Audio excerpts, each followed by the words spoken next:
அனைவருக்கும் வணக்கம். விநாயகர் சதுர்த்தி வந்துருச்சு. நம்ம எல்லாரும் நம்ம வீட்டில் வந்து விநாயகரோட சிலையை வச்சு சாமி கும்பிடுவோம். ரொம்ப ரொம்ப சந்தோஷமான ஒரு 5 நாளோ 7 நாளோ வந்து அவர் நம்ம வீட்டில் இருக்க வரை ரொம்ப சந்தோஷமாக இருக்கும்.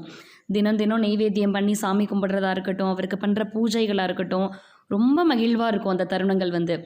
இப்போது நம்ம வந்து பார்த்திங்கன்னா என்ன பண்ணுவோம், விநாயகரை கூட்டிகிட்டு வந்து நம்ம வீட்டில் வந்து பிரதிஷ்டை பண்ணுவோம்.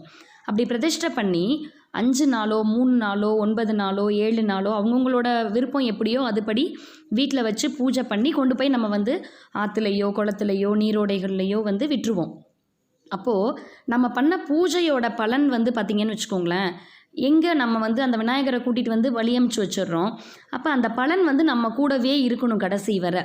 அவரை இப்போ வச்சு பூஜை பண்ணிவிட்டு அப்படியே கொண்டு போய் வந்து விட்டுறக்கூடாது. அதுக்காக தான் என்ன பண்ணணும்னா, நீங்கள் எப்போ விநாயகரை வந்து உங்கள் வீட்டில் வந்து பிரதிஷ்டை பண்ணுறீங்களோ, விநாயகர் சதுர்த்தி அன்றைக்கி பண்ணுவீங்க, அந்த அன்னைக்கு அவர் கூட வந்து ஒரு பொருளை வந்து நீங்கள் வைக்கணும்.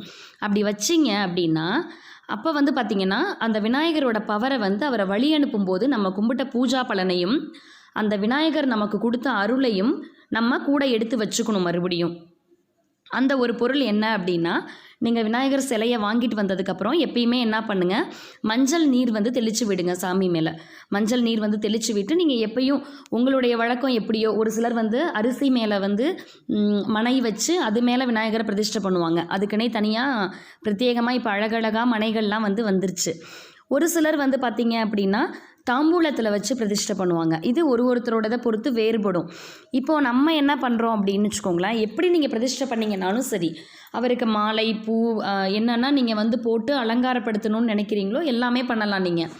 ஆனால் நீங்கள் என்ன பண்ணணும் அப்படின்னா, அவரோட தொப்பை இருக்குது இல்லைங்களா, விநாயகரோட வயிற்றுப்பகுதி தொப்பை இருக்குல்ல, எல்லாருக்கும் ரொம்ப வந்து தெரிஞ்ச விஷயமாக இருக்கலாம், ஒரு சிலருக்கு தெரியாதவங்களுக்காக சொல்கிறேன் நான்.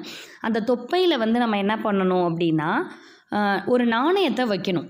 நம்ம வந்து விநாயகரை பிரதிஷ்டை பண்ணி அலங்காரம் எல்லாம் பண்ணி முடித்ததுக்கப்புறம் அந்த தொப்பையில் ஒரு நாணயத்தை வந்து வைக்க போகிறோம். நம்ம எப்பயுமே சரி, நீங்கள் எப்போ பிரதிஷ்டை பண்ணிங்கனாலும் அதில் வந்து ஒரு நாணயத்தை வைங்க. அது உங்களுடைய விருப்பத்தை பொறுத்தது. நீங்கள் வெள்ளி நாணயம் வைக்கலாம், தங்க நாணயம் வைக்கலாம். அப்படியும் உங்களால் முடியல அப்படின்னா ஒரு ரூபா காயினாவது வந்து அந்த தொப்பையில் நீங்கள் வைக்கணும். சரி, தொப்பையில் வச்சா அப்படியே எப்படி வைக்க முடியும், நிற்காது இல்லைங்களா.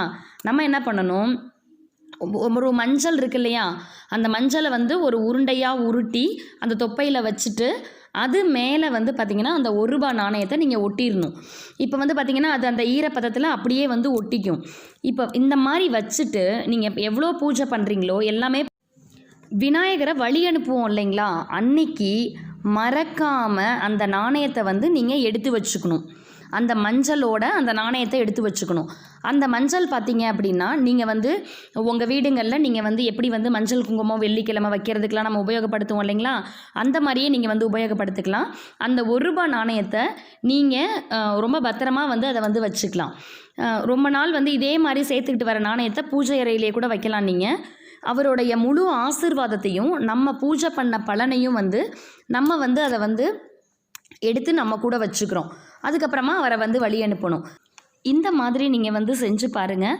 விநாயகரோட பரிபூர்ண ஆசீர்வாதம் உங்கள் குடும்பத்தில் இருக்க எல்லாருக்கும் கிடைக்கணும் அப்படின்னு சொல்லி நானும் வேண்டிக்கிறேன். இனிய விநாயகர் சதுர்த்தி நல்வாழ்த்துக்கள். அதே போல் இந்த வீடியோ உங்களுக்கு பிடிச்சிருந்துச்சுன்னா மறக்காமல் நம்ம சேனலை சப்ஸ்கிரைப் பண்ணி லைக் பண்ணுங்கள், ஷேர் பண்ணுங்கள். சப்ஸ்கிரைப் பண்ணதோடு விட்டுறாமல் அந்த பக்கத்தில் இருக்க பெல் ஐக்கானையும் ப்ரெஸ் பண்ணி ஆல்னு கொடுத்துக்கோங்க. மீண்டும் நல்ல நல்ல பதிவுகளோடு உங்களை சந்திக்கிறேன். நன்றி, வணக்கம்.